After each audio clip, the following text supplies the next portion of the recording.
You sure about this? Yeah, but if I teach you this, I might create a monster. Wouldn't want that.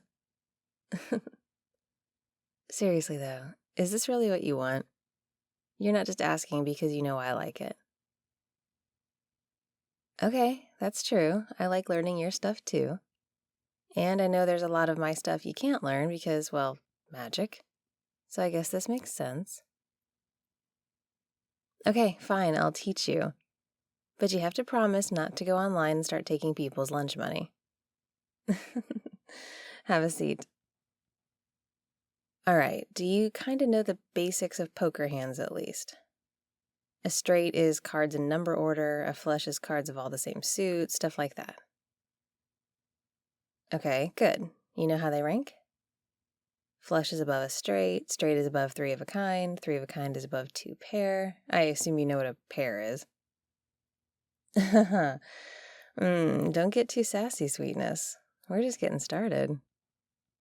The game is Texas Hold'em. I'm going to keep this pretty simple to start. We each get 2 cards. Those are your whole cards. Yep, look at them, but don't show them to me. Good. Now, the object of the game is to make the best hand of 5 cards that you can. I'll be putting 5 cards out on the table. Those are the community cards.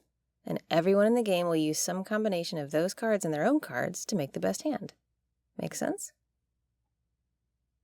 Actually, yeah, sometimes the best hand on the table is just the 5 community cards. That has been known to happen. But more often, someone's got a stronger hand using their whole cards. Now, I'm going to deal the flop. The flop is the first 3 community cards. There we go. Now you can look at those cards and look at your whole cards and see if it looks like something good is happening.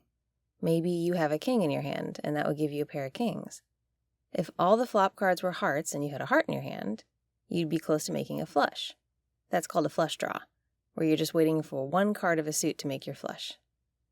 There's also something called a straight draw, where you have 4 cards of a straight and you just need 1 more to fill it.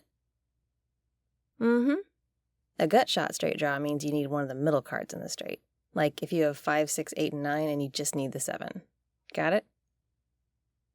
I knew you'd pick this up fast. Okay. So, now that the flop is out, the players can bet. If you don't want to bet because you want to see what comes next without paying for it, you can check. But then if I bet, you either have to see my bet or raise me, otherwise you fold. Make sense? Sometimes all the players will check around because no one wants to commit to betting yet, but everyone wants to see the next card without folding. And remember, just because someone bets or raises doesn't mean they have something. Bluffing is a thing. You just need to convince someone you have something. I know it's a little complicated, but look at the flop. Based on what's out there, do you want to bet or check? Okay, then how about I tell you how betting works? The minimum bet is always set for a game, so people can't just throw in random amounts. If we had more people, there'd be something called a big blind and a small blind. The big blind is the minimum bet, and the small blind is half that. During a game, the blinds rotate around the table, so each person takes turns being on the big blind and the small blind. The point of the blinds is that they force at least 2 people to bet right out of the gate. The blinds are pre-flop bets, so it puts money in the pot and makes sure that at least 2 people are committed to what's happening with the cards. Think about it. If no one were forced to bet, there would be a lot of games of people just checking around, betting nothing, and nothing would happen. Poker can be boring enough without that. Yeah, and in tournaments, the blinds go up steadily over time. So the pressure goes up, and people with small stacks can end up pot committed just by being on the big blind. It's a good way to keep the game moving. Okay, so since it's just us, there are no blinds, but if you like your cards and you want to bet, the minimum bet in our game is 2. You've got chips, you can use them. Yep, right in there. Perfect. Now I have to decide if I want to call you, raise you, or fold. Call means I match your bet. Raise means I make it bigger, and then you have to match mine if you want to stay in the game. Fold, of course, means I'm out, and you take the pot. I think I'll call for now. 2 in. Right, time for another community card. This one is called the turn. Oh, no, you never use the very next card in the deck. You burn one in between. To reduce cheating, I guess. Okay, so there's the turn. Does it help you? I mean, you don't have to tell me. Sweetness, please. You know me better than that. I do have my ways of compelling you. But with this, it's all about how you play. What do you want to do now that this new card is out? Well, that all depends. If you were waiting for a straight, let's say, and the turn didn't help you, you might play safe and check so you can get to the next card. You could also do that if you did make a good hand, but you don't want people to know it. If you were waiting for a hand and you made it, you might bet like crazy and try to drive other people off the pot so you can win. You could also do that if you were bluffing. Oh yeah, poker is not just a game of chance. It's a lot of strategy and psychology. How do you play each hand to make people believe you have the power? How do you choose which hands to go to the end on and which ones to fold and concede? It's a bit of a dance, really. Well, you see why I like it. What's your move? So you want to check. That works. I'm going to put in 4. Now you need to call me, raise me, or fold. Do you think I have a good hand? You have to pay to find out. Ooh. All right, then. We're going to the river. The river is the last community card. Burn 1, and there we go. The river. Now we're at the end. What's the best 5-card hand you've made from the 7 in play? I'm going to keep letting you act first for this lesson.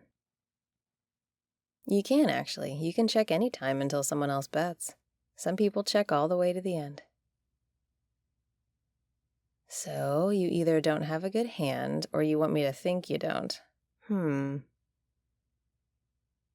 gonna bet 6. I said 6, not... You are sassy today. Oh, don't worry, I'll deal with you later. But first, you have to call if you want to play. You can fold, that's totally fine. If you don't think you can beat me and you want to save the chips you have left, fold. There you go, I won the pot. Okay, so according to the rules, I don't have to show you my cards because you folded. And you don't have to show me yours either. But since this is a learning experience, what did you have? A pair of queens is respectable. What made you fold? Well, yeah, I sort of pushed you off the pot, didn't I? But if you look at the cards, there are a lot of reasons you could have folded there. See, there's an ace out. Someone could be holding an ace and make a pair of aces, which would beat your queens. There are also 3 clubs out, so if I had 2 more, that's a flush. Lots of potential better hands in play. So I think folding was probably the right call for you. Nicely done. You want to? You sure? Ask me nicely. Very good. Here. Nope, just a pair of 3s. You would have beaten me if you'd stayed in. Yeah, well, bluffing is part of the fun. Little rule I like to follow in a regular game, too. If I have the stronger hand and I know it, and everyone folds to me and I win, I don't show my whole cards in the end. They'd have to pay to see them. But if I'm bluffing and I win, I always show my whole cards. I like them to see when I've bluffed them. Maybe they'll think I'm bluffing the next time I have something good. Maybe they'll take the chance and then I got them. It's so much psychological warfare. I kind of love it. So I'm sure that went kind of fast. And it'll take a while before it all makes perfect sense. But what did you think? Do you like it? Of course. We can play as many hands as you want. Oh, really? What sort of stakes did you have in mind?